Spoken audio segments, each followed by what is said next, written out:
2025년 5월 20일 화요일 새벽기도에 오신 성도님들을 주님의 이름으로 환영합니다. 오늘 우리에게 주신 하나님의 말씀은 에스더 8장 1절로부터 17절까지의 말씀입니다. 제가 가진 성경으로 구약성경 757면에 있는 에스더 8장 1절로부터 17절까지의 말씀을 제가 봉독하겠습니다. 그날 아하수에로 왕이 유다인의 대적 하만의 집을 왕후 에스더에게 주니라. 에스더가 모르드게는 자기에게 어떻게 관계됨을 왕께 아뢰었으므로 모르드게가 왕 앞에 나오니 왕이 하만에게서 거둔 반지를 빼어 모르드게에게 준지라. 에스더가 모르드게에게 하만의 집을 관리하게 하니라.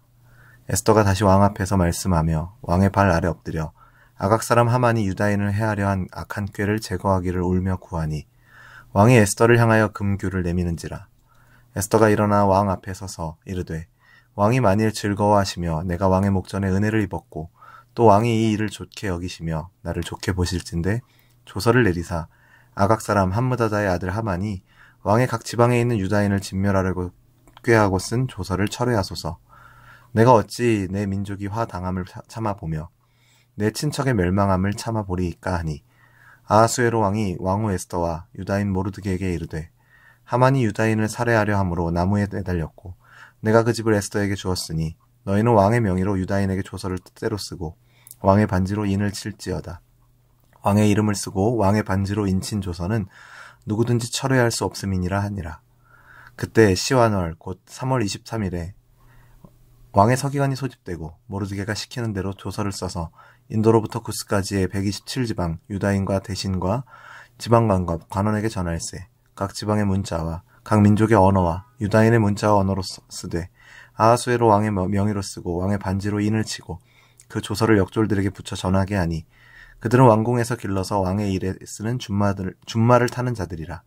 조서에는 왕이 여러 고을에 있는 유다인에게 허락하여 그들이 함께 모여 스스로 생명을 보호하여 각 지방의 백성 중 세력을 가지고 그들을 치려하는 자들과 그들의 처자들을 죽이고 도륙하고 진멸하고 그 재산을 탈취하게 하되 아하수에로 왕의 각 지방에서 아달월 곧 12월 13일 하루 동안에 하게 하였고 이 조서 초본을 각 지방에 전하고 각 민족에게 반포하고 유다인들에게 준비하였다가 그날의 대적에게 원수를 갚게 한지라. 왕의 어명이 매우 급함에 역졸이 왕의 일에 쓰는 준말을 타고 빨리 나가고 그 조서가 도성 수산에도 반포되니라. 모르드게가 푸르고 흰 조복을 입고 큰 금관을 쓰고 자색하는 배에 겉옷을 입고 왕 앞에 나오니 수산성이 즐거이 부르며 기뻐하고 유다인에게는 영광과 즐거움과 기쁨과 존귀함이 있는지라. 왕의 어명이 이른 각 지방 각 읍에서 유다인들이 즐기고 기뻐하여 잔치를 베풀고 그날을 명절로 삼으니 본토 백성이 유다인을 두려워하여 유다인 되는 자가 많더라. 아멘. 우리의 삶에는 때로 예상하지 못한 반전의 순간이 찾아옵니다. 절망의 자리에서 기쁨이 솟아나고 죽음의 위협 가운데 생명의 길이 열리기도 합니다. 에스더 8장은 유다 백성이 진멸의 위기에서 하나님의 섭리로 구원을 얻게 되는 놀라운 전환의 이야기를 담고 있습니다. 본문 1절은 그날이라는 시간적 배경을 알리며 시작됩니다. 그날은 바로 앞에 7장에서 하만이 처형된 날입니다. 그날 아하수에로 왕은 하만에게 주었던 인장반지를 모르드게에게 줍니다. 슬픔에 찬 채 베옷을 입고 울부짖던 모르드게는 하루아침에 왕의 권한을 위임받은 존귀한 자가 됩니다. 이 반전은 하나님의 공의와 섭리가 역사한 결과입니다. 교만하게 하나님의 백성을 해하려던 하만은 스스로 판 함정에 떨어졌고 충성되이 하나님을 경외하던 모르드게는 오히려 존귀함을 입었습니다. 특히 오늘 본문에서 하만을 가리켜서 유다인의 대적 곧 아각 사람 함므다다의 아들 하만이라고 소개하는데 아각은 옛적에 이스라엘을 괴롭혔던 아말렉 족속의 왕가를 가리키는 이름입니다. 출애굽 당시 아말렉은 하나님의 백성을 공격하여 큰 죄악을 범했는데 그때 하나님께서 모세를 통해 여호와가 아말렉과 더불어 대대로 싸우리라 맹세하신 적이 있습니다. 하만은 바로 그 아말렉 족속의 후손으로서 또다시 유다 백성을 멸하려 했던 것입니다. 그러나 신실하신 하나님은 세월이 지나도 당신의 약속을 잊지 않으시고 때가 이르자 악한 하만을 심판하심으로 오래전 하신 말씀을 이루셨습니다. 이는 우리에게 크신 위로와 교훈이 됩니다. 곧 악이 득세하는 것 같아 보여도 하나님의 공의와 섭리는 결코 실패하지 않으며 하나님께서 택하신 백성을 보호하시겠다는 언약은 반드시 지켜진다는 사실입니다.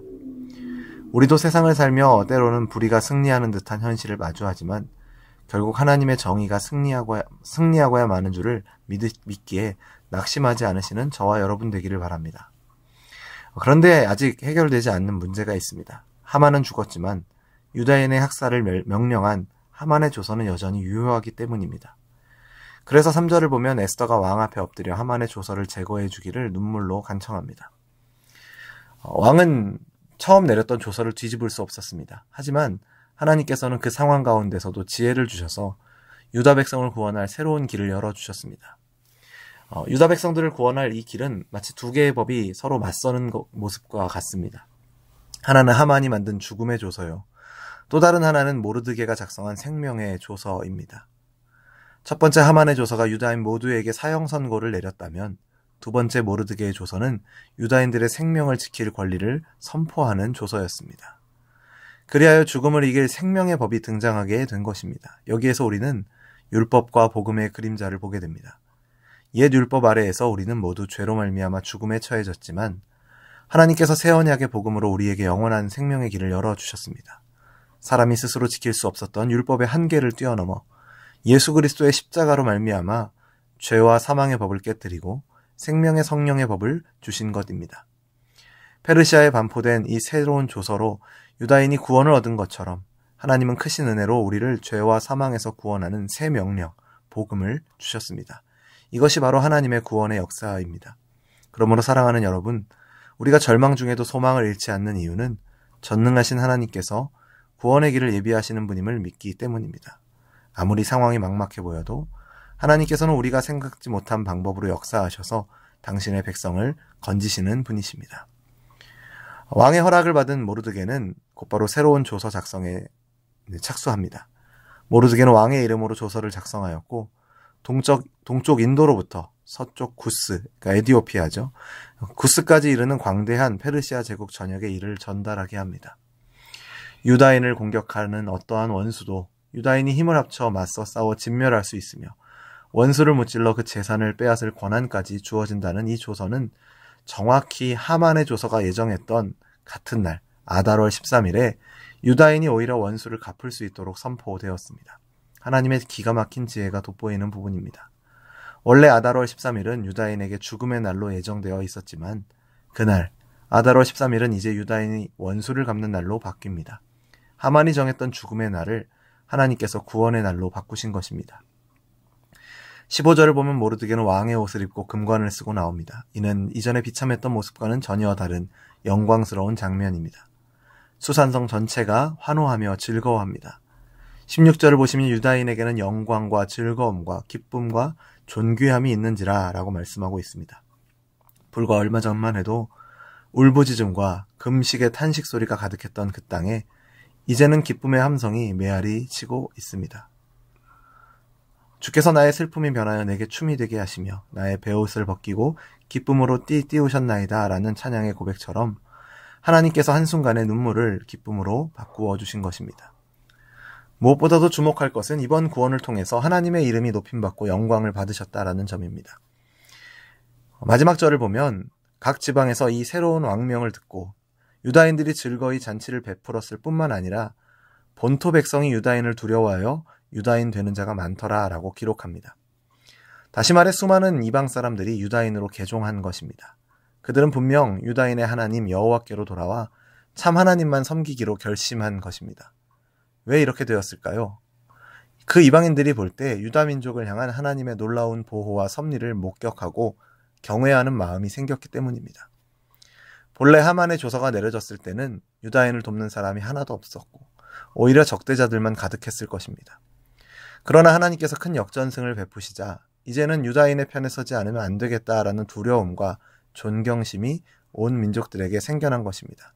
결과적으로 유다인을 말살하려던 하만의 시도는 오히려 유다인의 수적 또 영적인 성장으로 돌아왔습니다. 하나님의 백성을 없애려던 사탄의 계략이 무너지고 도리어 하나님의 나라가 확장된 것입니다. 이것이 바로 하나님의 능력입니다. 하나님을 대적하면 누가 능히 서겠는가 하는 사실을 만천하에 보이심으로 주의 이름을 높이 드러내시는 주권자 하나님, 그리고 그 백성에게 승리의 기쁨을 안겨주시는 은혜의 하나님을 찬양하시는 저와 여러분 되기를 바랍니다. 우리는 이 역사 속에서 장차 완성될 더 큰 구원의 그림자를 봅니다. 에스더 시대에 하나님이 당신의 언약 백성을 지켜주심으로 훗날 그 후손으로 오실 메시아의 길을 예비하셨듯이 오늘날에도 하나님께서는 교회를 통하여 구원의 역사를 이어가고 계십니다. 궁극적으로 모든 대적을 물리치고 영원한 승리를 주실 하나님을 바라보면서 우리의 걸음도 기쁨과 찬양으로 가득하기를 소망합니다. 에스더 8장은 보이지 않지만 살아 역사하시는 하나님의 섭리를 매우 선명하게 보여줍니다. 하나님의 구원은 때로 늦어 보일 수 있지만 결국 완벽한 때에 이루어집니다. 하나님의 약속은 변하지 않으며 반드시 이루어진다는 사실을 기억하시는 저와 여러분 되기를 바랍니다. 사랑하는 성도 여러분, 이 말씀을 마음에 새기며 하나님을 신뢰하십시오. 지금 우리의 삶에도 하나님의 섭리는 동일하게 작용하고 있습니다. 모든 상황 가운데 역사하시는 하나님을 바라보며 믿음으로 담대히 걸어가는 우리 모두가 되기를 바랍니다. 주님은 반드시 선으로 갚으시며 마침내 우리에게 영원한 기쁨의 잔치를 베풀어 주실 것입니다. 기도하겠습니다. 하나님 아버지, 절체절명의 위험 속에서도 당신의 백성을 눈동자처럼 지키시고 마침내 구원해내시는 주님의 신실하심을 찬양합니다. 오늘 우리의 삶에서도 동일하게 역사하여 주실 주님을 믿으며 나아가오니 흔들리는 우리의 마음에 믿음을 더하여 주옵소서. 때때로 이해할 수 없는 상황을 만나도 하나님의 선하신 계획을 신뢰하게 하시고 원망이나 두려움 대신 담대한 기도와 순종으로 응답하게 하여 주옵소서. 에스더와 모르드게처럼 우리가 속한 자리에서 믿음의 용기를 내어 하나님의 도구로 쓰임받기를 원합니다. 주님, 이 시대에도 교회를 통하여 구원의 역사를 이루실 줄 믿습니다. 악이 넘쳐나는 세상 가운데서도 주의 백성을 붙드시고 결국에는 주님 편의 선자들이 승리하게 될 것을 확신합니다. 그러므로 끝까지 포기하지 않게 하시고 맡겨주신 사명을 감당하도록 성령께서 힘과 지혜를 더하여 주옵소서. 무엇보다 예수 그리스도 안에서 우리에게 허락된 영원한 구원의 은혜를 날마다 잊지 않고 기뻐하게 하시고 그 복음의 빛을 세상에 전하는 우리의 삶이 되게 하여 주옵소서. 살아계셔서 역사하시는 하나님을 온전히 신뢰하도록 저희의 믿음을 붙들어 주시옵소서. 이 말씀을 통하여서 우리의 심령에 새 힘을 주심을 감사드리며 우리의 영원한 구원자 되시는 예수님의 이름으로 기도드립니다. 아멘. 우리 주 예수 그리스도의 은혜와 하나님 아버지의 사랑과 성령 하나님의 교통하심이 하나님의 섭리를 신뢰하며 구원의 소망 가운데 살아가는 우리 열린비전교회 모든 성도들과 우리의 삶의 걸음 가운데 이제로부터 영원토록 항상 함께 있을지어다. 아멘.